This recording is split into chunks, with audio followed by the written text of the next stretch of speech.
কোনো চাপচুপ নাই।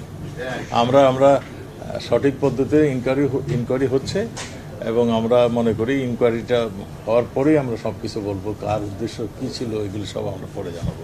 এমপি আনারের মেয়েটি আসছিল, তার বাপে হত হয়েছে, সেজন্যই তার একটা স্বাভাবিক তার বাবার হত্যার বিচার সে চাবে, এটি স্বাভাবিক।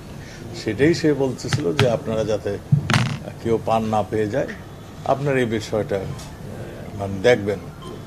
আমরা আপনার যেটাই আপনার তদন্তে আসে আমরা সেটাই বিশ্বাস করি, কিন্তু আপনারা তদন্ত মানে যেভাবে করছেন কেউ যাতে পান না পেয়ে যায় সেইটারে আমাদেরকে একটু রিকোয়েস্ট করে গেছে। এর চেয়ে বেশি কিছু তার সাথে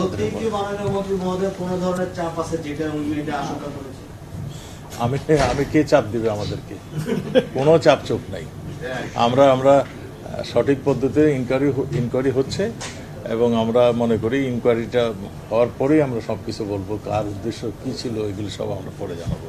আর এখানে চাপের তো কোনো প্রশ্নই আসে না। কে চাপ দিবে কাকে? একটা খুন হয়েছে, একটা আমাদের মাননীয় সংসদ সদস্য, তার যারা খুন করেছেন তাদেরকে আমরা খুঁজে বের করার দায়িত্বটা আমাদের, আমরা তাই করছি।